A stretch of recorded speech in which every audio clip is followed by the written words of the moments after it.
This World Baseball Classic preview and picks edition of the MLB Gambling Podcast on the Sports Gambling Podcast Network is brought to you by Kalshi. Make real money predicting sports. Kalshi is available in all 50 states and you get $20 free with the promo code SGPN. That's Kalshi, promo code SGPN. Welcome, everybody, to the MLB Gambling Podcast on the Sports Gambling Podcast Network. My name is Malcolm Bamford, coming to you from Newcastle upon Tyne in the northeast of England. Today is Tuesday, I reckon. Tuesday, March the 3rd. We are here to have a look at the WBC. I watched a little bit of the 2023 tournament this afternoon and forgot just how exciting it is. So now I am thoroughly enthused to have a preview, make some picks, and do it with none other than MLB Gambling Podcast royalty. I believe one of only two members of the Hall of Fame, which I've just invented in my mind. It is Mr. Noah Beanick. Noah, how the hell are you? Dude, Malcolm, I am doing great. I'm so excited to do this and rekindle the magic of this WBC dynamic duo that we had back in 2023. I remembered it going so well just because, you know, the betting account had an influx of money. So I was like, I gotta go back and see what we gave out, what we did. I think we united on quite a few of these futures. So I'm gonna read them off. But we went 4-3-1, which I tallied it up to be 3.4 units. We had Japan to win the 2023 WBC. So check mark for us. We also cashed in on Mexico winning Pool C. They knocked off USA. They advanced and they won the Pool C there. Also, we took the winners of Pool D, Venezuela. Mexico was plus 350. Venezuela was plus 330. They pulled off the pool upset over the favorite in Dominican Republic last year. And then we had Italy advancing from Pool A at plus 140. They were able to get the job done there. Our three losses were Venezuela. We were pretty high on them at 16-1 to win it all. And then Chinese Taipei to advance or win Pool A. Those were two losses there. But overall, I have very fond memories of it. I can't wait to watch a lot of WBC baseball this year, Malcolm. And thanks for having me on the show. I'm excited. What I liked most about everything you covered there was that in fact you said we, because I'm not entirely sure, Noah, how much of that was my input. Very much like this episode. I've just said before we started recording, this is very much going to take the guise of an idiot's guide to the WBC, with me playing the role of the idiot. I've done some work, but it's almost like a TED talk. You're going to tell me how it's going to go. At the same time, we're all going to learn together. So saying we at the top, I do remember like cheering on Venezuela and stuff. I forgot how exciting it was. I forgot how close it was as well. So many of those group games, they play 5 pool games, don't they? So many of the teams were all sitting 2-2 when they went into the final game last time around. It was incredibly exciting. And then obviously you got the grandstand finish with Shohei versus Trout, and Rosarena was flexing and the Australians came out, and it was just absolutely astonishing. So really looking forward to it. Lovely to have you back. It's been absolutely way too long since me and you have sat and done this silliness together. So looking forward to all of it. There's a few people kicking around the chat. Joe Dollar it is in there. Bit of Premier League chat. There's been some Premier League matches, Noah, if you're wondering what Joe Dollar and Callum are shouting at each other about. Joe Dollar and Callum, welcome along. Senior Football. And the D-Jenner in there. If you are around, by all means, say hello. And if you've got any picks, let us have them, because I'll certainly need as much help as I can get.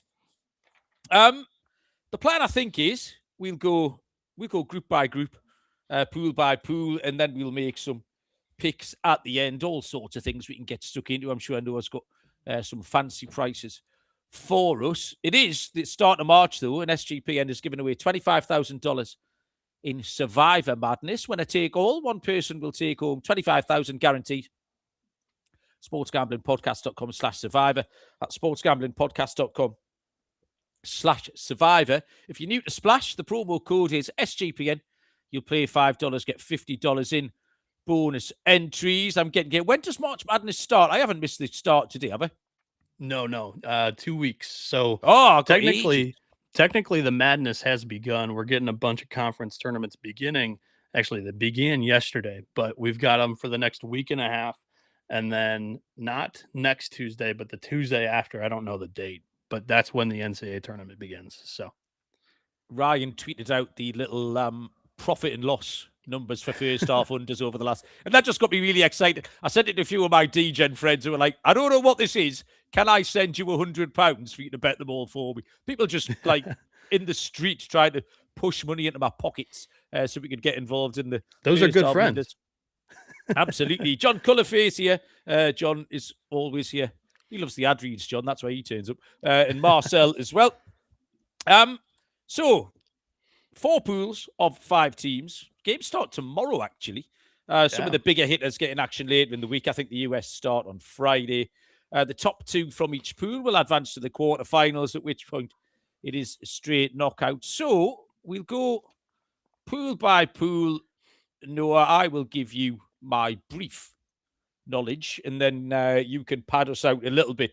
Pool A is the pool that involves Puerto Rico as hosts, and they are minus 131 to win this pool, 18 to 1 to take the tournament down. They're an interesting team, but they're a short price favourite for this pool. But the roster just didn't jump off the page to me, Noah.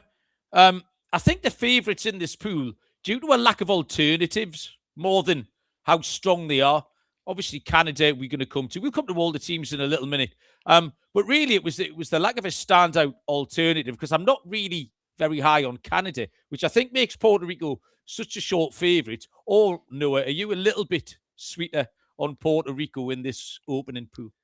Yeah, we can display some of the rosters too as we go along here. I'll pull it back You up. can. I will caveat to everyone in the chat, you are fully aware of how technically capable I am. I So am when this the invariably goes tits up in the next 10 minutes, don't blame me, because Noah's asked me to press buttons and that never ends well. Anyway, that bit worked. We've got the Puerto Rico lineup. Also, not great audio if you listen to the podcast, but deal with it. You should be here on YouTube, Noah.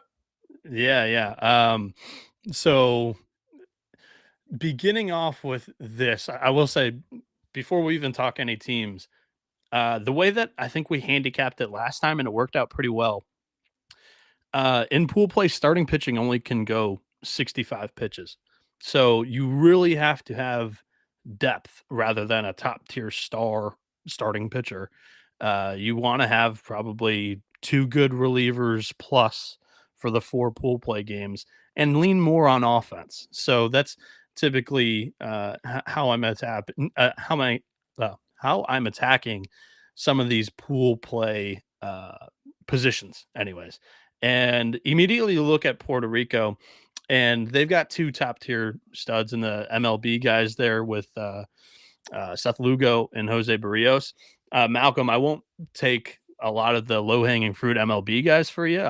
I'll stray away from that and go a little bit deeper. With Puerto Rico, of course, you said they're hosting. They call themselves Team Rubio, aka Team Blonde, because they all dye their hair blonde. So that's Saw a that fun. today, yeah. Strong That's a look. fun No, we nugget should have there. done that for tonight. Yeah, we should. There you go. Too late. PR, they lost in the WBC finals in both 2013 and 2017. Plus, they came up short in the semis back in 2023. 27 MLB players make up most of Puerto Rico's roster here. Nolan Arenado is your star, albeit he's American. His mother's Puerto Rican, so he's playing for Puerto Rico this year. Didn't he They have a good play? 1-2 He played punch. for US, didn't he? Yeah. Yeah. I believe he was on the 2023 US team. So Yeah, he was, yeah. Puerto Rico, like I mentioned, they've got that 1-2 punch in the starting rotation in Lugo and Barrios. I think it's strong for sure. The lineup, again, has a very nice inflection of MLB talent. I think they'll be competitive. I think this pool is up for grabs, albeit them being the short favorite. Up my alley, and for the college baseball experience listeners, Carlos Cortez played for South Carolina back in the day, blasted 27 home runs across 112 games for the Gamecocks, and Jose De Leon, like a decade ago, suited up for Southern, and he's on the pitching staff for Puerto Rico too, Mal. I will not fancy Puerto Rico as my pick in this pool. I'll look elsewhere, just to tease that in the pool A here. Okay. So next in is Canada. Plus 350 for the pool, 50 to 1 outright. I watched a little bit of Canada this evening. They played the Blue Jays, which obviously means nothing. They were getting spanked when I saw them. Do you know what? Looking at this roster, I thought they looked like the Cleveland Guardians, just like the makeup of it. Like, it was just so easy to think, "Nah." It's the kind of roster that'd be plus 145 every day in MLB. Like, that was it. That was all I got off them. There's a couple of names that you recognize, but I just didn't blow my skirt up at all. And another part of the reason, and it is a boring reason, is if you're going to cheer on an underdog, I want it to be someone, and I don't want to offend anybody. I know we have some lovely Canadian listeners. I just want a bit more personality in my underdogs. I want some madness. I want some Venezuela. I want some Italy, some Mexico. I didn't want to cheer on Canada. So the roster did nothing for me. And I just wasn't drawn to them at all at these prices, Noah. I think I differ a little bit with you on Canada, I guess. Yeah, they went 2-2 last year, but they've still never advanced out of pool play. So to your point there. But I think they have their best chance ever to nullify that trend. I'm calling pool A the group of death because I think that there's a possible 4 or 5 teams, all 5 possibly, It is could get tight. out of this pool. You could throw a blanket over the 5 teams, really. That Yeah, I Panama are love the that phrase outsiders from you. at 16 to 1, where Yeah. all the other pools have a 100 to 1 dog or what have you. So this one is tight. I agree with that, Noah. Yeah. They don't have Freddie Freeman this year, unfortunately, but I still think it's their best overall roster they've had. Again, to your point, not saying much. They've never advanced out of the group stage, but the Canadians don't have that top of the line MLB starting pitching, but I think they have serviceable arms and Jameson Tyone, Michael Soroka, and Cal Quantrill, but it drops off quickly. So when we're talking about pitching depth, Canada's not one of the ones that jumps off the page in this pool. Again, something that you were kind of talking about there. By my count, I think Canada has 25 players associated with the MLB on this roster, and 12 of their players played college ball in the U.S. Speaking of the bullpen, real quick, how about Matt Brash, your guy, Malcolm, yes. MLB gambling podcast? He made it onto about 412 fantasy teams that I had about 4 years ago. It did nothing. Yeah. There's Listeners already know your fascination with them.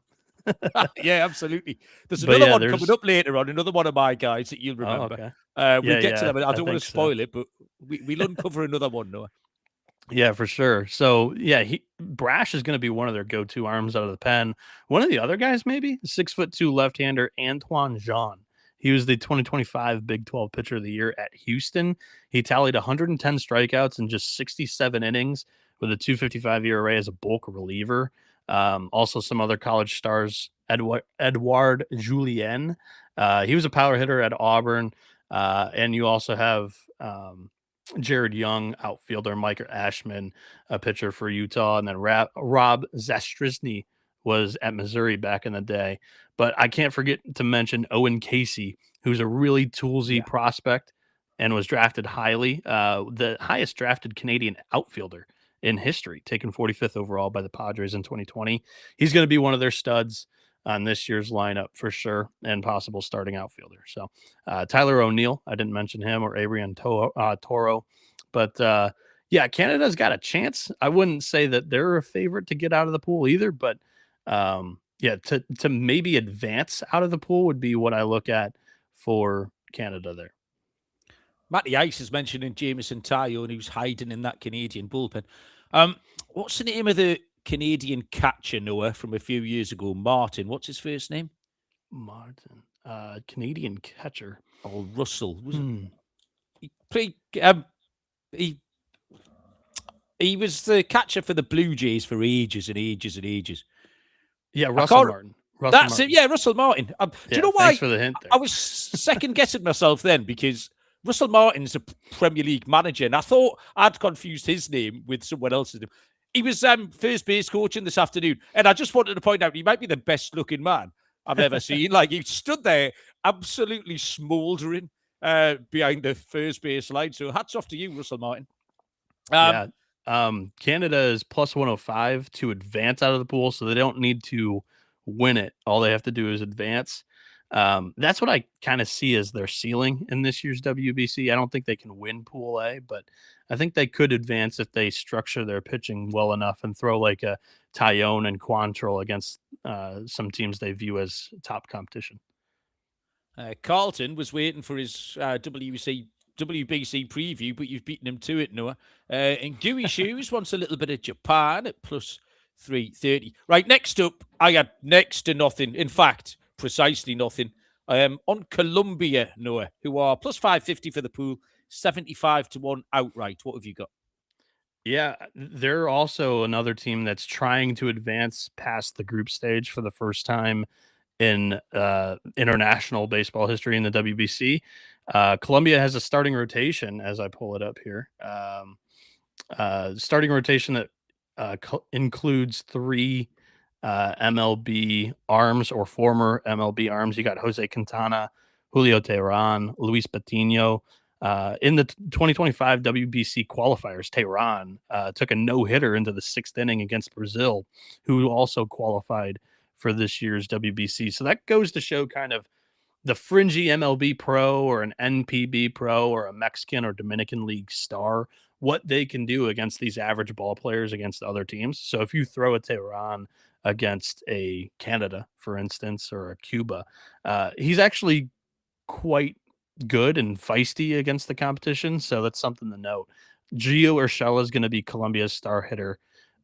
15 players currently affiliated with MLB teams. Other names to note are Donovan Solano, Jorge Alfaro, Elias Diaz. Austin Bergner and Rio Gomez are two former college baseball pitchers in America. Bergner played 3 seasons for North Carolina from 2017 to 2019. He had a career 4.23 ERA. The Tigers took him with a 9th round pick in the 2019 MLB draft. He's had a good stint in the minor leagues, AA, AAA last year. He had a 3.43 ERA in 97 innings. He's with the Rangers now. And then Rio Gomez pitched for Arizona from 2015 to 2017. He tallied a 3.80 ERA across 90 innings there for the Wildcats. So Colombia, I see kind of in the murky water of the pool. They're not one of the teams that I'm jumping out at necessarily. I think it's Puerto Rico and another team that we'll talk about here in a little bit. Colombia were more than competitive last time around. They were one of those teams that won at least 2 games. I don't think they made it out of the group, but they were one of those. There was a plethora of teams who made it. Made game 5 a competitive game 5, and Colombia were one of those. Cuba in there at 7 to 1 to win this group. Always fun, Cuba. I mean, they applied themselves really well last time. They always have that little chip on the shoulder, and there's a little bit of mystery and mystique around Cuba as well. They're certainly not going to die wondering. They're going to make a nuisance of themselves here, Noah. Yeah, for sure. I agree with you on that aspect, and I'm line shopping currently to give out a good price, and I think that comes out to Cuba at plus 230 over at FanDuel to advance out of the pool, and plus 700 DraftKings FanDuel. I think those are your best prices. Cuba's my team that I'm going to fancy here in this pool, Malcolm. They played in the 2023 WBC semifinals without MLB players. Now they have a sprinkle of 10 players currently in the MLB organizations because the country kind of loosened up some of their international baseball rules with citizenship and whatnot. But the roster's nothing crazy. A lot of the guys who are rumored to play for Cuba in this year's WBC backed out due to some political reasons because not all of the MLB players with Cuban descent and heritage were able to play. So then some of the other guys that were able to backed out because they wanted to do it together. But yeah, infielder Yohan Moncada, he's going to be the catalyst of the offense. If he's the heartbeat of Cuba, I think they're going to be dangerous this year. They also have the 39-year-old Alfredo Despaigne, who provides veteran leadership, and he's the current WBC career home run leader with 7 homers. At the front of the rotation, as I once again forgot to display the cool graphics over at 11.7.com. That's the college baseball media company that I work with, and Dimitri's done a tremendous job designing the website with some layout of the projected starting lineup, rotation, bullpen, and everything. The one guy that he talked to me a bunch about over the winter is Livan Moniello. This guy's a dude. Last year in the NPB, the Nippon Professional Baseball League over there in Japan, Muniello posted 167 innings. He had a sub-2 ERA with 172 strikeouts in those 167 frames with only 42 walks. He's Cuba's dude. And like I said, this team has qualified in the past, made the semifinals in the past without MLB players. They've got 10 currently. I think Cuba 7-1 to win the pool, plus 230 to advance out of the pool are great plays. Okay, so there's Noah's Pure Fancy, which means no space probably for Panama, lasting here at 16-1 to win the pool, 100-1 outright. I like Panama's infield. I thought it was serviceable. Apart from that, I think they're probably a little bit overpriced here. It's 16-1. I would have had them bigger at maybe 25, 33s kind of thing. They were okay, but I do think it's Cuba, Colombia, obviously Canada are going to be competitive. I just saw Panama with the one that stood out is just being maybe one cut below the other four teams, Noah. Yeah, I agree with you on the fact that I have Panama and Canada as the Panama and Colombia actually for me are probably 4 or 5. Canada 3 can be feisty in my eyes. But yeah, Panama last year had a good draw in the WBC. They went 2-2, did not move out of the pool play though. This year they've got 15 players with current ties to MLB organizations on this team. You've got stars like Jose Caballero, Edmundo Sosa, Christian Betancourt, Johan Camargo's on the infield there as well. The one guy that I'll point out who played college baseball and was an absolute star is Enrique Bradfield Jr. He's going to be in the outfield. The speedster's college career at Vanderbilt spanned from 2021 to 2023. He batted .311 there with a .425 on base percentage and had 130 stolen bases. The 2023 first round MLB draft pick will give the Panamanians some plus speed somewhere in the outfield, most likely in center. The question mark, though, for me is Panama's pitching. Again, with the stressing depth, I don't think they've got it. And I think some other offenses are possibly a little bit more powerful and able to put up some more runs than Panama when we're valuing a little bit of offense rather than top tier pitching in pool play stage.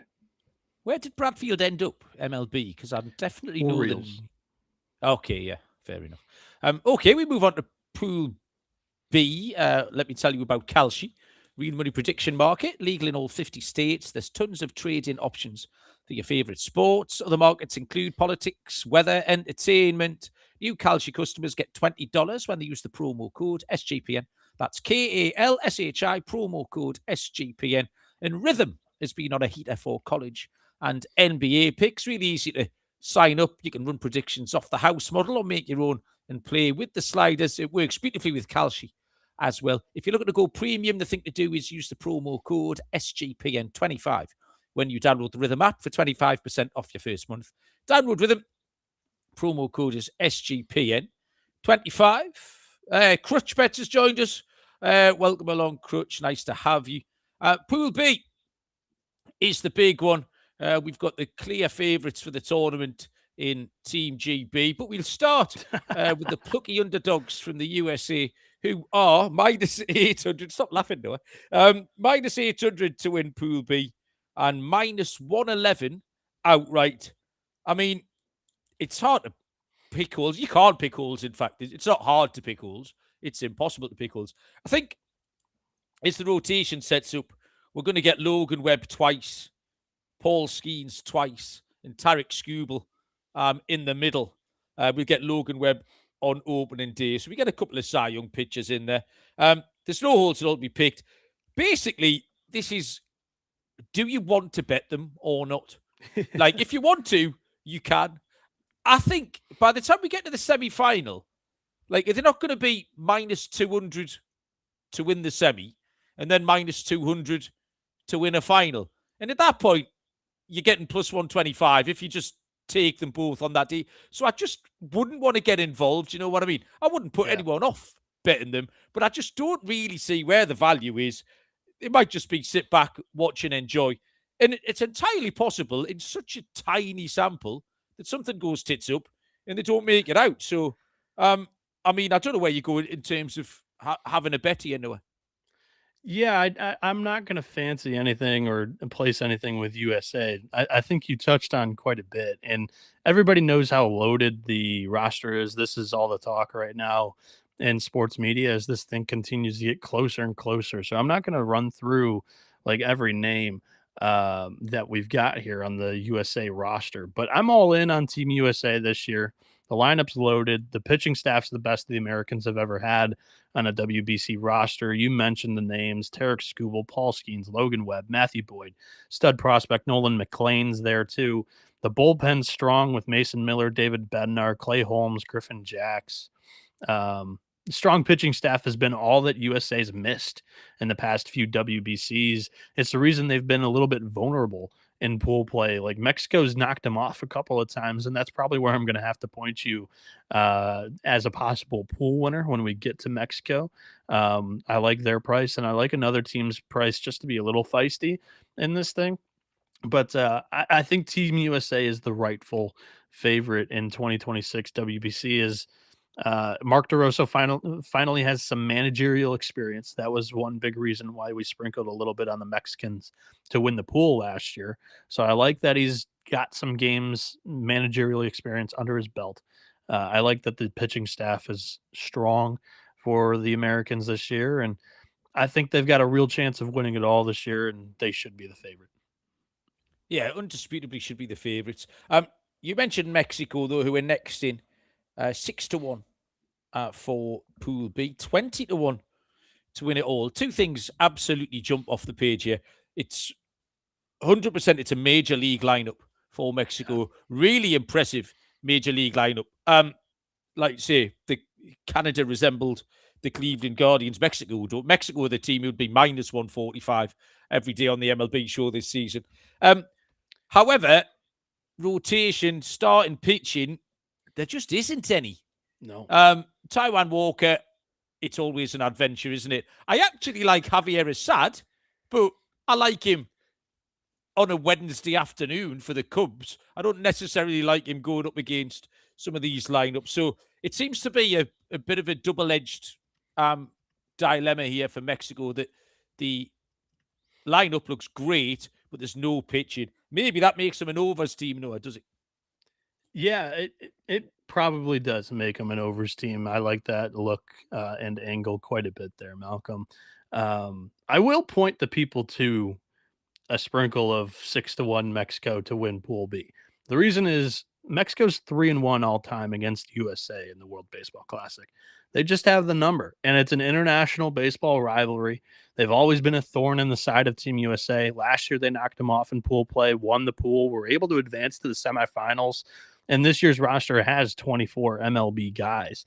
Like you mentioned, that starting rotation and the bullpen are clear weaknesses, but the bullpen does contain one of the major league's best closers in Andres Munoz. The lineup has a great mix of on-base bats that have speed, along with sturdy power hitters. Joey Ortiz, Luis Urias, Nick Gonzalez, Alec Thomas, Randy Arozarena had a great WBC in 2023. Jaron Duran's emerged as a MLB quality hitter and defensive option. Rowdy Tellez and Alejandro Kirk are your sturdy power hitters in the lineup there. It all really comes down to pitching, and if they're able to string together a couple of zeros in some innings, I think they've got a shot. But they just they have some questions that they have to answer in the first couple of games. They get USA in Game 3. And yeah, I think it should be pretty interesting if they line up a Taiwan Walker or a Javier Assad against the Americans. Do they have a chance of winning the game? At 6-1, I'll take a little bit of the sprinkle because they're probably going to be 400 plus 400 to win the game, and then probably favorites against Great Britain, Brazil, and Italy. And I think that price kind of equals out to a little bit less than plus 600. So I'll take some action, just sprinkle a little bit on Mexico Pool B, run it back from 2023. They've absolutely got a puncher's chance, I think, Mexico. Where's Joey Meneses gone? I was sorely disappointed not to see Joey Meneses anyway. Where's he at? Is he there? He's on the roster. He's just that's okay, currently slated for is the he bench. at the New York Mets? I would not have known that. Yeah. Well, fair enough. Italy next up, a team who We've already garnered a couple of mentions in the comments here. 20-1 for this pool, 75-1 to win it all. Were great last time around. Really fun team to watch. They've got some recognizable names. Their lineup to me looked very similar to the Mexico lineup. There wasn't much between them. You put them up is very alike, which to me says they were live for second place in this group. Noah, I was interested in this Italian team here. Am I on the right lines? Oh, yeah, for sure. I think plus 225 for them to qualify out of Pool B. You can find that at DraftKings. Italy plus 225 to qualify is my favorite bet in Pool B. I really like this Italian bunch. You got the manager in Francisco Cervelli, who played a few years in the MLB for the Pittsburgh Pirates. He guided Italia to a silver medal finish in the 2025 Euro Baseball Championships. Now you can add in some MLB affiliated guys. And I think Italy has a great chance to be spoiler in Pool B. And I'm not just saying that because they've got 20 former American college baseball stars on the team. Maybe I am, but still, the Italians advanced out of pool play last year. Why can't they do it again? And last year they didn't, or last year, 2023. Everybody knows what I mean by that. But in 2023, they didn't have Aaron Nola, who's a fantastic starting pitcher for Italy this year. Vinny Pasquantino is one of the best young clubhouse guys in the MLB, and he did a tremendous job recruiting some young studs that quite haven't broken out, but are either prospects or MLB, I would say regulars maybe, to just come and play for Team Italy. And the guy I have to start with is Jack Caglione. He's every bit of 6'5", 250. He's got light tower power, a cannon for the arm. Cags was a Golden Spikes Award finalist back in 2024. That's basically college baseball's MVP award. He was in that conversation with Paul Skeens, but they both lost to Dylan Cruz, who's a Washington Nationals prospect to keep an eye on. Caglione has struggled against MLB pitching in his young career, but he raked in every season in college and in the minor leagues, which I think that should be able to compare to WBC pitching sans USA. So I think he should be an emerging star in the WBC in 2026, along with Kyle Teal. He's a catcher that played for Virginia, and he was the 14th overall pick in the first round in 2024 or 2023. Off the top of my head, I can't remember. He's the next guy that I'll mention here. Teal was an elite hitter for 3 seasons of college baseball. He batted .407 with an 1130 OPS, had 13 homers in 65 games during his junior season. He's quickly climbed up through the minor leagues, and I think he's going to make a major impact for Italia behind the plate. Andrew Fisher is an elite college hitter as well. He played college three seasons, 3 different teams, but he's a corner infielder. There's a little bit of a logjam at first base there with Pasquantino, but third base could be open for Fisher. He was taken 20th overall by the Brewers in 2025. And he batted .341 with a 1200 OPS and 25 home runs in last year's college season. Infielder Sam Antonacci will be the last college name that I drop. He was a star in 2024 for Coastal Carolina. He hit .367 with a 1027 OPS. He was drafted in the 5th round by the White Sox and currently has continued to see success throughout the minor leagues as he had a .433 OBP in 116 high A and double A games last year. So there's a nice influx of MLB talent with good, solid, talented prospects. I think that makes Italy a very live dog to be the second place team in Pool B. I think they have a chance of beating Mexico because Mexico really only has the one pitcher in Taiwan, Walker, who I think has the variance of putting up a top tier performance, and they probably pitch him against USA. That means that Javier Assad could go against the Italians, and I don't think that he's an arm that these guys haven't really seen before. I think Italy. I think Italy is very much a great play in Pool B. My favorite one. Love it, Noah. Now the team on everybody's lips. It's coming home. It's coming home. Baseball's coming home, etc. Team GB are 40-1 for this pool. 300-1 outright. The first thing I want to mention about Team GB is who made those fucking uniforms? They're absolutely awful. They're so bland. And they did this last time. Everyone complained about them last time. Did they run it back? It's pretty much the same. Like, this has been No in way. one of the coach's mum's bedroom. It's been in the coach's mum's spare bedroom for 3 years, and they've just got it back out and said, there you go, lads, stick that on. It's really disappointing, like, because I'm happy to spend, I've got 70 quid that I can spend on a Team GB uniform, but I'm not going to. There's a watch party on Friday night down at the Newcastle Nighthawks where we play Mexico. So I might head down there for a couple of beers. I mean, who doesn't remember Trace Thompson taking Adam Wainwright deep, boom, last time? I mean, that was set us on the road to glory. I think they might be able to score a few runs, really, was my reading. They haven't got much pitching, another overs team maybe. But they were competitive last time. They haven't got much depth. There's a couple of names that you recognise. Like I say, it wouldn't surprise me if they're about to lead the tournament and getting beat 13-5 every day, which is perfectly happy if we take the alt over, Noah. Yeah, there you go. WBC, I'm looking forward to Great Britain, and you talk about, like, they've got a couple of MLB players that they were able to add to this year's roster, and Great Britain's building a little bit of momentum in your youth baseball spaces. Malcolm, you won the U23 Euro Baseball Championship last year. You add some MLB talent with 20 players there blended in, 13 USA college baseball players on the roster too. I think you have a better squad than you did in 2023 when you did win a game. I think you're able to really compete with Brazil, possibly Italy, depending on who Italy throws against you guys. The one name I'll throw out for the people from the college group that you've got there is Owen Wild. He was a former starting pitcher for Gonzaga. I think he's got a chance to burst on the scene for Team GB.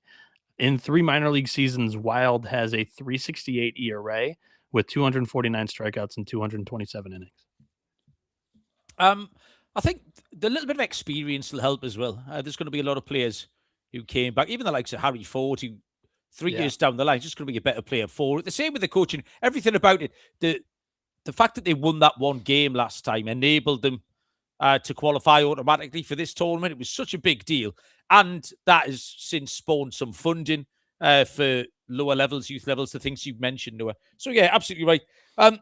Finally, in this group, Brazil, they were 50-1. They are the rank outsiders of all 20 teams at 350-1. I had no idea what to expect from Brazil, Noah. This is all you. Yeah, Brazil's kind of the fifth place team I would pick here. There are 6 guys from Brazil's bunch that have current MLB ties. They were supposed to have Bo Bichette, and he signed the new contract with the Mets, decided not to end up playing in this year's WBC, which is unfortunate for the Brazilians. Tomas Lopez is a current college baseball pitcher for Colombia. He plays in the Ivy League there. The Lions were an NCAA tournament team last year, so he didn't get many opportunities because they were good. But he's already thrown in more innings this year, in the college baseball season's 3 weeks old, than he did all of last season. He's got 22.1 career innings under his belt with a 2.42 ERA. The big names to know, there's some guys that have big league bloodlines here. Dante Bichette Jr., son of Dante Bichette, Lucas Ramirez, son of Manny Ramirez, and then they got a 17-year-old high schooler, Joseph Contreras, son of Jose Contreras, and he, the 17-year-old high schooler, is already committed to play college baseball for Vanderbilt University. So I think that's your storyline there. They've got some big league bloodlines that'll make them an interesting team to follow throughout. But I think they ultimately go 1-3, 0-4. I would favor Great Britain over Brazil here. I would be advising the cameramen who were carrying the broadcast to pick out a few honeys in the crowd. That's normally the highlight of watching a Brazil soccer match, is to pick out the hot lady. So there's an angle in for Brazil. Where are we going? Underdog has got you covered for pick'em for almost every sport. Just increase the payouts. 2 pick entries pay 3.5 times. 3 pick entries pay 6.5 times. Brand new offer is play $5, get $75 in bonus funds when the sign-up code MLB SGPN. And we're brought to you by Novig, America's #1 sports prediction market. You can download the Novig app, get $50 when you spend 5. Promo code is SGPN. Get on the action with Novig. Promo code SGPN. On to Pool C, Real quick before where we get to Pool C, Malcolm, yes, you gonna be a big Jazz fan this spring? yeah, See, you can't mention Jazz Chisholm. It's always Team GB's Jazz Chisholm. That's how you Yeah, have to announce him whenever he gets a mention on the MLB Gambling podcast. love It's it. always Team GB's Jazz Chisholm, even though he never turned up last time. He's Yeah, turning up this time. he got hurt in the spring, like just before, which Yeah, sucked. But yeah, I'm looking yeah, I forward could to get him a in the Chisholm. GB gear. Yeah, but it's fucking. He needs to bling it up, doesn't he? If anyone, he should protest at the terrible nature of that I uniform. know. So the big hitters, the current champs in Pool C, Japan, minus 700 for this pool, plus 350 to win it outright. I must admit, when I looked at this roster, I wasn't as excited as I thought I might be. I don't know what it was. I was just slightly underwhelmed. But they get home advantage. I think the NPB players that are in there do get slightly undervalued, maybe. Plus 350 was just too short for me, though. It would be a big enough price if I liked him any better. But I don't know. It was fine. But again, I just wouldn't be rushing to the window for it, no. Yeah, I agree with you in the fact that I'm not placing any action on Japan this year. Last year, we fancied them to win the entire thing, and that ended up coming through.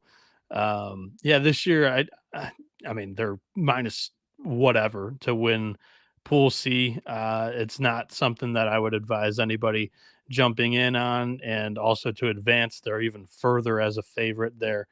Um, with Japan, I think that if you like this group, they're a fine price to win it all. They're just not my pick outside of the USA. I think USA has a good shot of winning it this year. When we talk about Samurai Japan, the pitching and bullpen has always been plentiful in depth.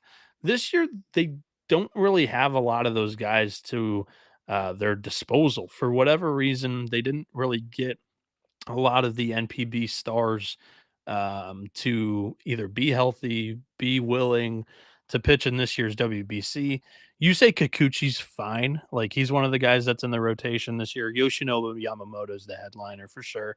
Everybody knows. And yeah, he was, I think he was the World Series MVP last year. Hiromi Ito and Koki Kitayama are both interesting arms that I personally have not watched a ton, but have heard good things. But I do think that outside of like a Tomiyuki Sagano, a Yuki Matsumoto, a Shomi Fujihara, I'm butchering a couple of these names. I think the bullpen's a little bit weaker than they've had in the past, but the lineup's still going to be pretty dang good. The familiar names for MLB fans: Shohei Ohtani, Seiya Suzuki, and Masataka Yoshida, but also WBC stars from last year.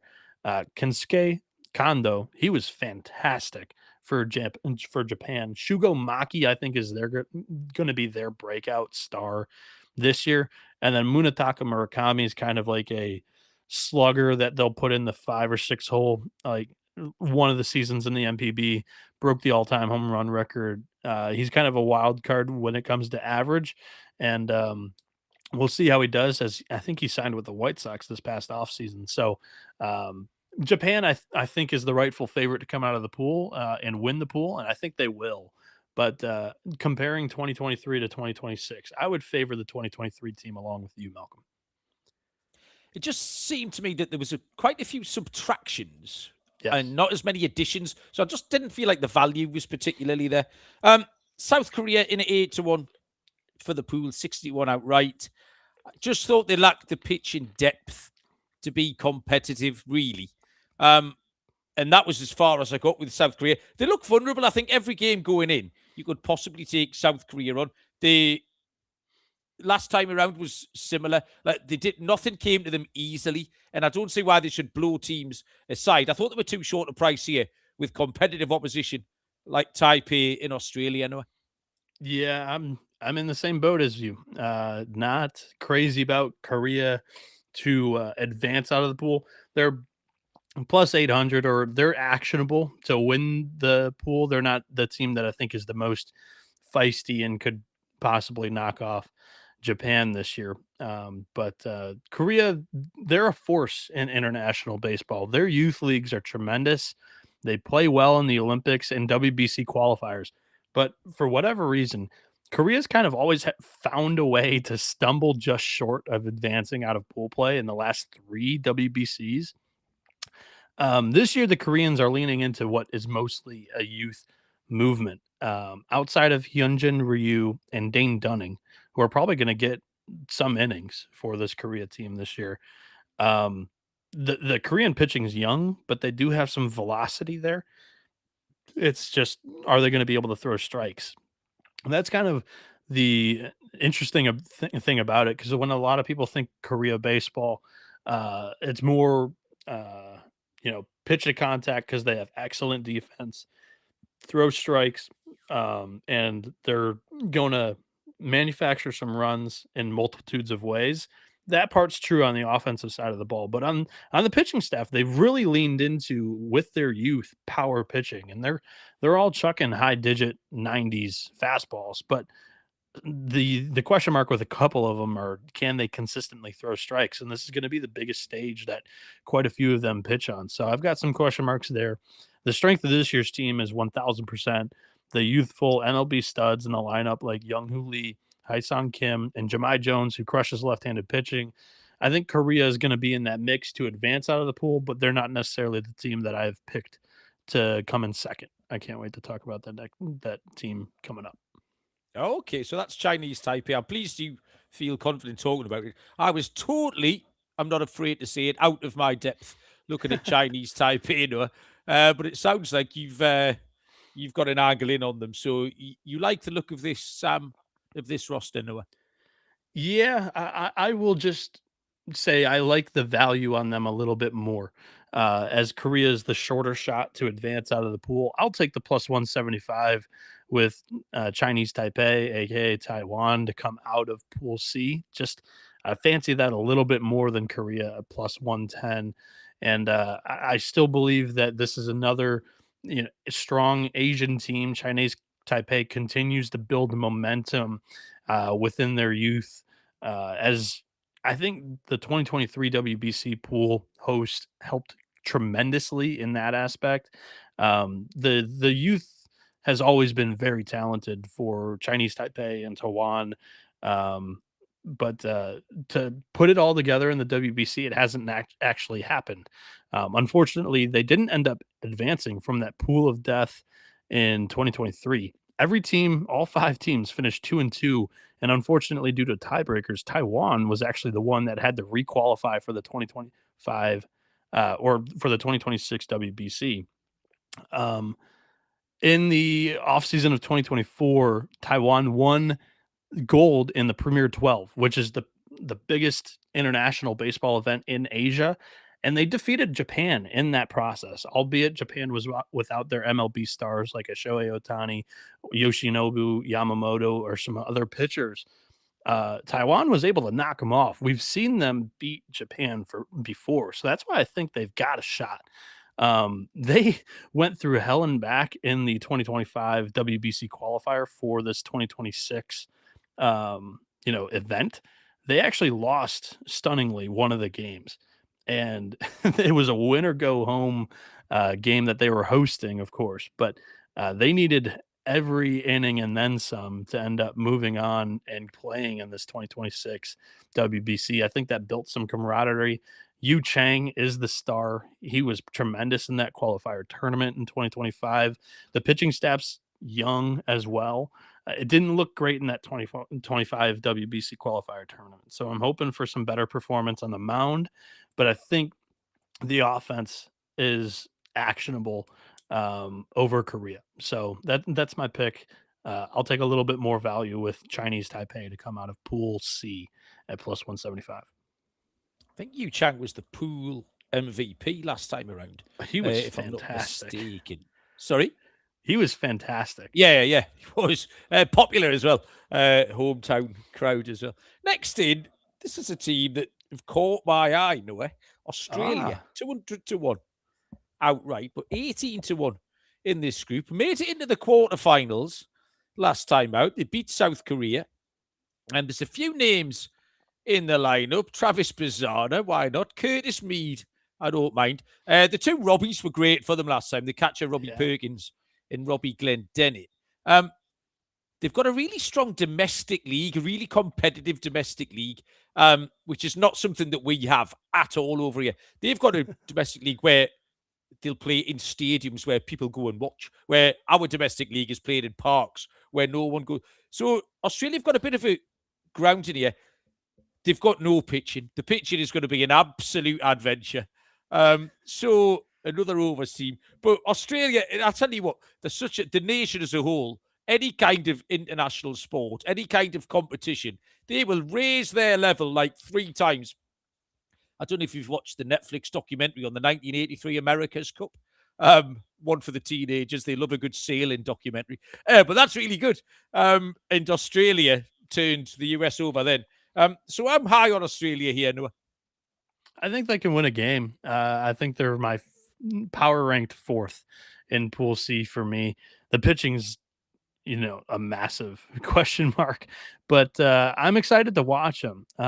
Australia has been building momentum in their international baseball scene. There's 2 reasons for that. First, the Aussies advanced out of pool play last year for the first time in the World Baseball Classic. And by last year, again, I said last year, but 2023.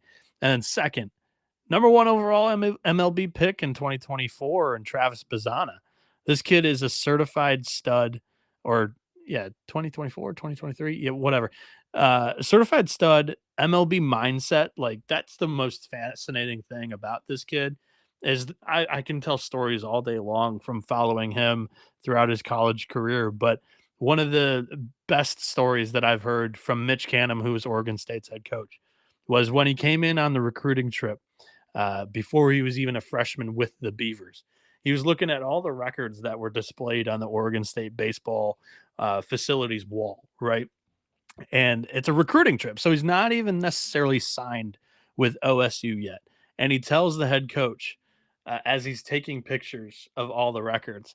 And he tells the coach, I'm just taking pictures of these right now for when I break the records in 3 years. And he broke like 4 or 5 of these home run records, average records, stolen base records, like you name it. That kid became one of the best baseball players for Oregon State all time, which is a fantastic college baseball program. He hit 360 with an 1157 OPS, 45 home runs in 184 career games, number 1 overall pick. I'm super excited to watch him play second base for Australia. He's like a short, stocky, left-handed hitter who packs a punch. And this is going to be his first time facing like true big competition, albeit like Asian pro pitching. It's still pro pitching, and I can't wait to watch him on the big stage. I think he'll succeed. Yeah, they tend not to lack the confidence, the Australians. That's one thing they always bring plenty of. Finally, in this group, 50-1 for the pool and 251 outright. We've got Czechia or Czech Republic. I've nearly caused a huge international incident this evening because I work for a company that's based in Czechia. Okay. So just as something to say, I had to deal with a bloke tonight. So just as a conversation starter, I asked him, will you be watching Czechia in the WBC? And holy shit, as if the world hasn't got enough problems. I've caused all court. Apparently Czechia is not the correct thing to say. So it's always been the Czech Republic. Now it's Czechia. And I'll show you. So I said like these are some of the messages, Noah. Like, you see the size of these. This is all this bloke explaining to me the historical, geographical, geopolitical problems in the Slovak, Czech, Hungarian region. All from me asking me, are you going to watch the baseball tomorrow? Like, so I've nearly caused a huge diplomatic kerfuffle there. They're kind of here to make the numbers up again. They always have to qualify the hard way, and they were loads of fun to watch this last time around. But they've got the work cut out here, I think. And I always feel a bit sorry for them. In the travel for them is not the easiest spot either. They always have kind of a more alien environment where some of the European teams get a bit of an easier run of it. on that side of the Atlantic or the Pacific, depends which way you go. Do you know what I mean? What have you got? Yeah, so Czech, I think, will be my power ranked fifth team in this Pool C, Yeah, for that's instance. reasonable. Couple of names to watch. Taran Vavra is an infielder who played for the Minnesota Golden Gophers. He's the only MLB representative for the Czech Republic here. Vavra was a third round MLB draft pick back in 2018 after a 386 average, 1069 OPS, 10 home run season for the Gophs during their 58 games in that year. The Czech Republic has 7 American college baseball players, including Matus Bubenik, who's currently a college baseball player for UNC Wilmington. He's a freshman there. He was born in Prague, Czech, and he's a catcher who hit 374 with 11 home runs as a high school senior in the NAA. I have no idea how much he's going to play, but if those of you that remember last year, or I keep saying last year, 2023's World Baseball Classic, these guys had firemen, dentists, pizza delivery guys all on this team playing international baseball against, superstars like Shohei Ohtani. One of them struck out Shohei Ohtani, and he was a dentist, which is crazy. Another guy that has some talent is Daniel Padshak, and he's got a good chance of receiving, opportunity to start some games along with Ryan Johnson, 2 former college baseball arms there. But definitely a team that I think probably finishes last in this pool that, is kind of tough to predict out of Japan, Korea, Taiwan, who advances second behind Japan there. Okay, so we'll finish off with Pool D. This pool has the outright third and fourth favourites in here, making it a tight one. Starting off with the Dominican Republic, who are minus 160 for the pool and plus 425 outright. Now, when I said I looked at the Japanese roster and I wasn't instinctively excited, I was when I looked at this roster. It's really it's a really sexy roster. It's a proper roster on all sides of the ball. What caught my eye most, I mean, you don't have to go through the lineup, was a proper 4-man rotation. Partly because it's got a couple of my favourite people in, a couple of my guys who've historically been some of my favourite pitchers. But just everywhere on this, I have to be interested in the Dominican Republic at plus 425 outright, especially if I can find maybe half the odds to reach the final, that kind of thing. But it's a 4-man rotation, and when you get into the later stages of the tournament, these boys have to be live now, don't they? Yep, they were my favorite look to win the WBC this year too. Dominican Republic. I've got plus 450 in front of me, Malcolm. What was the price you mentioned over there? Plus 425, so I'll take your plus 450 somewhere. There we go. Dominican Republic, I mean, what's there to say? I like the aspect that they kind of disappointed in 2023. They entered as the WBC favorite and didn't even advance out of their pool. A lot of that team comes back. The lineup's absolutely loaded with Placata power. But for me, what moved the needle finally, because we weren't on the Dominicans in 2023. You and I had a pretty good call with Venezuela. They didn't have the top tier pitching that I think they are going to have this year with Christopher Sanchez, Sandy Alcantara, Brian Bayo, Luis Severino. I really like that quartet of starting pitching. I think plus 450 on them to win it all this year is my favorite play on that market.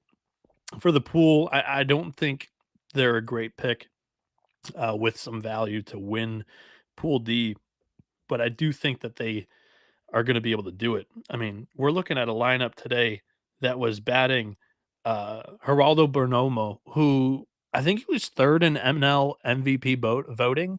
He was batting 8th today in their spring training game against the Detroit Tigers.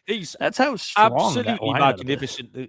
The work he's done to turn him, he was a little bit of a bits and bobs player, wasn't he? He had a few sort of tools, and he's turned himself every year, brick by brick. Like, absolutely one of my favourite players, Perdomo.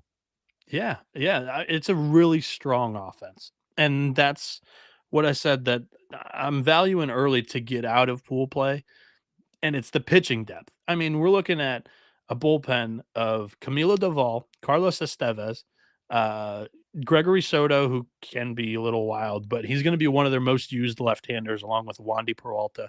That's the one weakness I guess they have is the left-handed pitching out of the bullpen. Sir Anthony Dominguez is back there. It's a really strong team all around, and I think they're looking to respond after a down 2023 World Baseball Classic because the Dominican has a WBC championship. They're one of the better teams each and every season in the World Baseball Classic. So give me the DR to end up winning this thing as my favorite bet in that market. And I think they come out of Pool D. Venezuela at plus 145 for this pool, 9-1 to win it outright. The lineup was very similar to Dominican Republic, maybe a hair beneath, like half an echelon beneath, but that's all. And I think the prices were spot on. What I came away from this, looking at the Venezuelan team, was the prices, the disparity between Dominican Republic and Venezuela is absolutely right. So if you fancy Venezuela, I couldn't talk you out of it. There's nothing wrong with this Venezuelan team at all. I just think going a little bit deeper, it was that 4-man rotation or starting pitching options that Dominican had over this Venezuelan team, Noah. Yeah, yep, I agree with you on that aspect. The starting pitching is a lot better for the Dominican, in my opinion. Herman Marquez, Ranger Suarez is definitely those top two guys. Suarez probably gets the game against the Dominican and whatnot. But so this is the market that I'll point you guys to, the listeners. The exact finish in Pool D. Dominican Venezuela is plus 140. And that's what I think I like the most here, with Dominican Republic finishing in first, Venezuela finishing in second, because Venezuela is strong each and every WBC. In 2023, they went undefeated in the group stage. They pulled off that upset against DR. And the lineup once again looks like it's capable of being a dark horse, but the pitching depth is the question mark. That's why I think they finished two, like we've already said. But there are MLB stars on this team. Salvi Perez, the veteran leader, the catching captain for the group. Eugenio Suarez, who's hit 50 plus home runs in an MLB season before. Luis Arias, Andres Jimenez, Gleyber Torres, Ronald Acuna. Jackson Churio, I'm a big fan of. William Abreu, Michael Garcia, MLB talent all over the board in this offense. The bullpen, the starting pitching, it's the question mark. And I don't think they advance much further than the quarterfinals this year, but I think they get there. And the plus that price on them to be the exacta in the pool on the on FanDuel, they were plus 140. So that's my favorite pick in Pool D.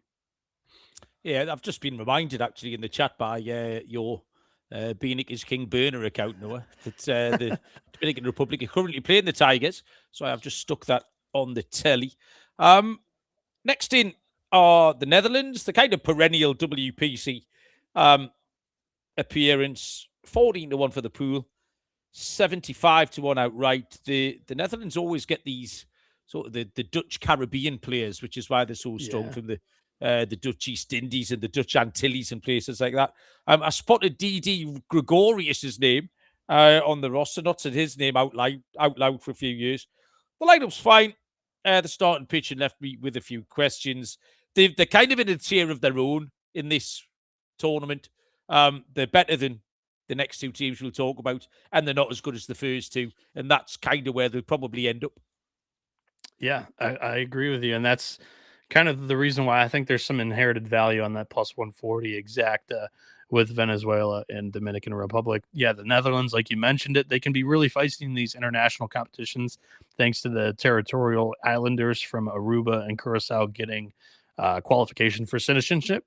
In 2013 and 2017, the Kingdom advanced to the semifinals, but last year they went 2-2 and did not get out of pool play.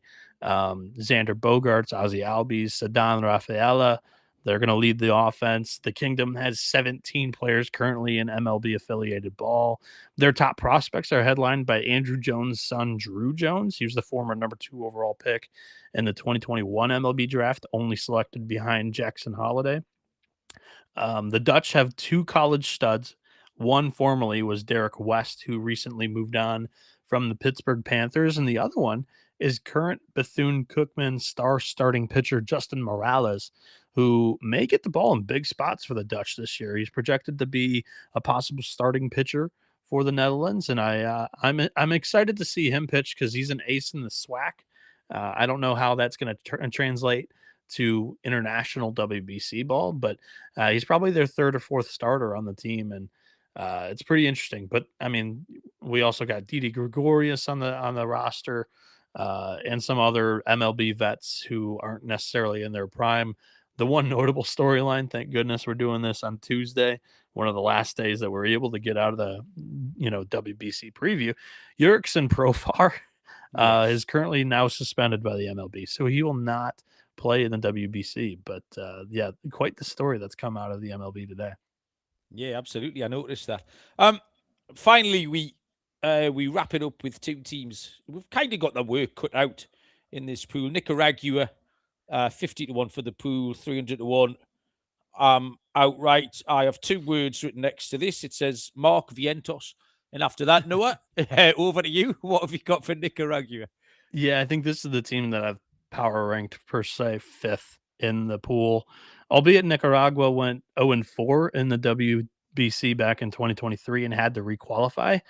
Nicaragua made the controversial decision to switch managers and also overhauled the roster with a bunch of unproven youth talent at the international level.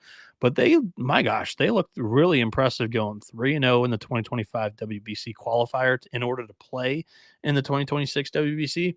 3-0, couple of blowout wins. It was impressive. Now they add Hall of Fame manager Dusty Baker to the group to coach LB players, highlighted by Erasmo Ramirez is probably going to be one of their top arms. And then, like you said, Mark Vientos, the prospect who's been playing in the MLB, had a good year last year for the Mets. So he's going to be the leading hitter. Outside of that, I think they're a big wild card. I have no idea what to expect from Nicaragua, but it's a country that usually does pretty well in these international competitions. So We'll finish off, Noah, with Israel at 60-1 for the pool, 300-1 outright. There's a few names on the roster that you'll recognise. Harrison Bade is a good player. Spencer Horwitz, I like a lot. Was waiting for him last year to do a little bit more than he did. Dean Kramer, who has been Baltimore's SP4 for as long as I can remember, is in there. I think Israel have got a win in them. we good? I'll be looking at What them. happened there? I have no idea. No, the aliens got you. That used to happen all the time. It's nice to walk down memory lane and see you disappear off the stream for 30 seconds. Just saying, Israel have got a few names, Noah. Harrison Bader, Spencer Horwitz is a name that I like. I mean, Garrett Stubbs. Garrett Stubbs is fun, isn't he? And Dean Kramer, who, like I said, has been the SP4 for Baltimore for as long as I've been watching baseball. I think Israel have got a win in them. I think they can knock off the Netherlands or Nicaragua. So I might just play a couple of Israel money lines on those days, Noah. Yeah, this team will be, I think, scrappy is the best way to put it. Israel, they have one of their most talented groups in WBC history. I don't know how much it moves the needle per se. You mentioned a lot of the top names. They've got 20 former American college baseball players and 24 guys in MLB organizations currently. If it wasn't for a tough draw, I'd think these guys maybe have a chance to play a little bit bigger of a spoiler. But I do think that the Dominican, Venezuela, and then even the Netherlands is a really good, probably the best 3 in the power rankings, maybe outside of maybe Italy in Pool B. But it's a really strong group and a tough draw for Israel. The one name that I'm really excited to see him throw is he's more of a pitchability lefty, but he was the ace for 2 seasons for Texas A&M, Ryan Prager. He led this group to the College World Series finals, actually won the first game back in 2024 against Tennessee. Tennessee ended up knocking them off, winning game 2 and game 3 to win the national championship. But Ryan Prager was the best arm for that A&M team, one of the best arms in college baseball. He's just a gamer. He's not going to blow you away with a fastball or anything, but he's a pitch to contact lefty that can be crafty at times. And yeah, he's probably their number 2, number 3 arm for them. Jake Geloff is a power hitting right-hander who plays third base. He was with Virginia during their College World Series runs. So he's an interesting name to know. Cole Carrig actually has a cannon. He's a utility player. I don't know where he's going to play necessarily for Israel. Shortstop, outfield. And he's a work in progress hitting wise, but it was a really interesting prospect out of San Diego State. Harrison Bader, like we've mentioned there. RJ Schreck was a great player for Duke in 2024. And then there was one other guy that I was going to mention that I didn't put down in my notes for whatever reason.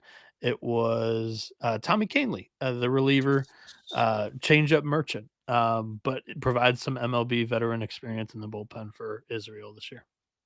I was going to say, I can't believe you've gone through that roster and not mentioned Tommy Carney. Tommy Carney, WBC MVP, has got to be right up there as a player for me.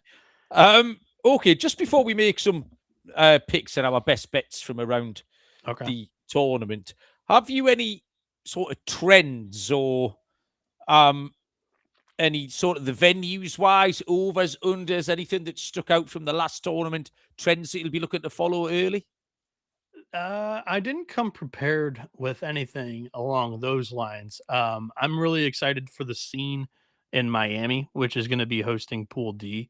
I think fantastic fan bases with the Dominican, Venezuela, strong fan bases and country population down there near Miami. I'm excited for the Tokyo, Japan pool as well. No, I don't have really an angle or any trend. Do you? No, that's why I was asking. And I'm fully aware that I completely blindsided you with that question as well. No, that wasn't my intention. Just to, No, it's all good. I would say, if anything, I would probably favor overs just because the pitchers are limited in pitch count. You only get 65 pitches in pool play. I think it's 75 in the quarterfinal, and then they get the full leash off. But yeah, I think it really favors the heavily offensive teams. Yeah, there was a ton of runs last time.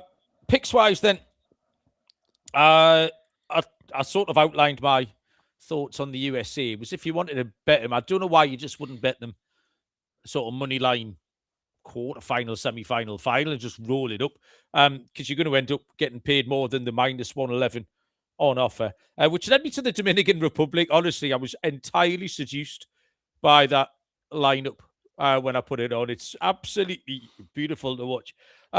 So if I can get half the odds each way, I would call it each way. I don't know what you would call it over there. So plus 450. So just about money back if they make the final. And then in the markets to advance, I like Italy. Played them last time. Like the lineup. They are 2-1 to advance out of Pool B, which means they would have to turn over Mexico. Probably. There was nothing in that, though. They just need one good day's pitching. There was nothing in the two lineups. And I couldn't get away from Australia either to advance out the group at plus 260. I probably got too involved in the little highlights reel from the last tournament that I watched this afternoon. And there was lots of Australians doing fun stuff. And I immediately wrote it down. So why not? And MVP-wise, Noah, there is one player. Now, before I give out this MVP, you threw out the stats earlier on about pitchers, hitters, who wins it. And it's normally, or recently, it's been a pitcher's prize, hasn't it, the MVP? Yeah, so the 5 previous WBCs, 4 of them have been pitchers. Daisuke Matsuzaka won it in 2006 and 2009. Marcus Stroman won in 2017. Obviously, Shohei Ohtani, both a hitter and pitcher, won it in 2023. The one hitter, the only guy to win it and not be a pitcher, was Robinson Cano in 2013. And then the other trend with the MVP market is each winner has been on the WBC championship team. Um, so there will not be an MLB gambling podcast listener alive that doesn't know I'm going to pick Brian Bello at 150 to 1 for MVP. No, he fits everything you've just laid out, all the categories. It's ticks in all the boxes for Brian Bello on the winning team. You get the start in the final. He's going to pitch his bollocks off. Brian Bello, 150 to 1. That's my plays, Noah. What have you got? How are you going to win us those 3.5 units that you won us 3 years ago? That's going to be tough to follow up. I have once again, I went with, what is it? I have 8 pool play plays this year in best bets. Pool A, I took plus 700 Cuba to win it. I have Cuba also to advance out of Pool A at plus 230. It's just rich WBC history with Cuba. The stat that I pulled was they got to the 2023 WBC semifinals without MLB players. Now they sprinkle in 10 different MLB associated players on this year's roster. I think that they're going to be able to fly under the radar once again and do some damage this year. Pool B, it's worth a shot. Plus 600 on Mexico to win the pool, but I love that Italy look that you gave out too. I was able to find plus 230 on Italy and all of their college baseball stars to get out, along with Aaron Nola and Vinny Pasquantino. Pool C, I went with the value shot on Chinese Taipei plus 175 to advance out of there. I think them and Korea are pretty much a coin flip to finish second in the pool. And Japan, I think, is the rightful favorite. You taking a shot on Australia is not a bad look. I just really question the pitching. So that's my thought there. Pool D, I have the exacta of Dominican Republic first, Venezuela second. That was plus 140. This is an interesting market, Malcolm, and I'm curious your thoughts on it. So obviously you have USA and Japan 1-2 in betting odds. 3-4, Dominican Republic, Venezuela. You Yeah. can get Pool D as the champion, the World Baseball Classic champion to come out of Pool D at plus 250. What do you think Okay. about that? Yeah, it's a nice angle in. Yeah, it's so what we got plus 425 and 9 to 1. So yeah, you're getting a saver on Venezuela. I mean, yeah, because pool A, the Puerto Rico pool, kind of comes in as an afterthought. It's a really nice angle in, Noah. You have to get creative with these things. What price plus 250? Yeah, plus 250 on Pool D to win it there. So I thought it wasn't a bad angle. And you're looking at Dominican Republic at plus 450 to win it. And Venezuela is anywhere from, plus 600 to plus 1,000, depending on the book that you look at. So I thought getting those two against a USA who's minus 110 or a Japan plus 330 was a good look. And then I agree with you on the Dominican Republic. I got them plus 450 to win it all this year. I mean, we were, I can't stress it enough, not on Dominican Republic in 2023 when they were the betting favorite because of the pitching. And this year they have the loaded lineup and a collection of pitching that I think is a lot more talented than the one they had back in 2023. So I really like the Dominicans this year in the 2026 WBC. The MVP shots are where I'm going to have a little bit of fun because I'm targeting Team USA and I'm targeting the Dominican Republic. Like I said, that trend with the MVPs, 4 of the 5 were pitchers, technically 3 of the 5 with Shohei being a hitter and pitcher.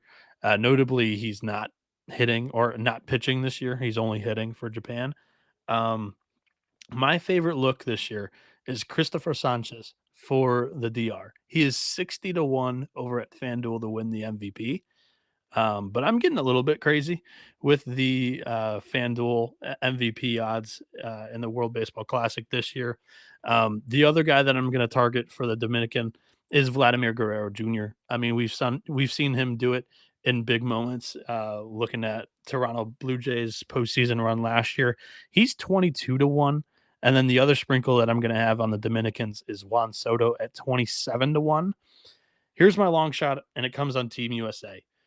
Malcolm, this guy's not even listed to win the MVP. Okay. Nolan McLean.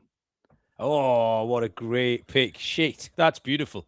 So this kid's totally disgusting. I've loved his game for quite some time. It just came out today that he's slated that if the Team USA gets the championship, he's slated to be the starting pitcher for that championship game. So I think that's a great look at a guy that's not even listed for odds. When it comes out, I'm going to be looking. I'm going to be scouring the books for that. Nolan McLean, I'm expecting him to be around 50-1, and I'll play that. Okay, when you find a price, make sure you let me know about that one, Noah. And U.S. hitters, everybody's going to look to Aaron Judge. I mean, this guy in the postseason's just not really been super clutch. I'll go with the guy that has been clutch, Bryce Harper, 17-1. Why not? I'll throw one more in there. Fair enough. Well, thank you very much, mate. I thoroughly enjoyed all of that. I've been looking forward to it for about 3 weeks. This was fun. Since you reached out and said, can we do this? I'll be really excited. And, I mean, the WBC, just as a little appetizer for the season. Absolutely fantastic. Thanks, everyone who joined us in the chat. I enjoyed chatting with everybody without the interaction. It's not even half the show that it should be. Reminder that the MLB Gambling Podcast, the 6 divisional previews are out. And then come opening day, we'll be going 6 days a week. We have a Saturday off, but 6 days a week, handicapping every MLB game with myself and D-Rock and Scotty Too Hottie and Lonte. There's a couple of members of the team go 6 days a week, and it's always a ton of fun. Noah, what do you need to let us know that you're up to upcoming? Yeah, the college baseball experience airs every Thursday night in the podcast feeds for the Friday morning and the weekend. That be in college baseball upcoming. And also, I'm on the college basketball experience team, and we've got March Madness right around the corner.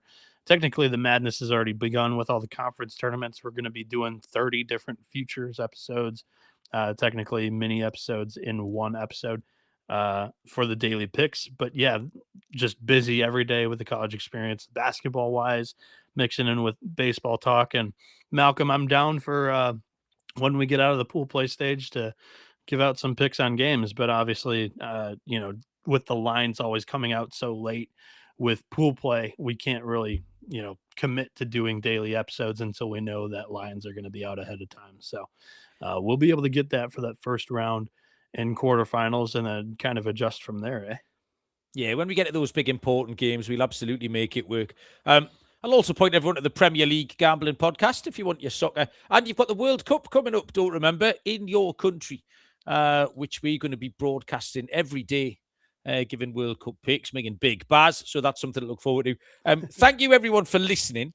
Good luck with all your picks. We will definitely get back in the next couple of weeks with some daily plays.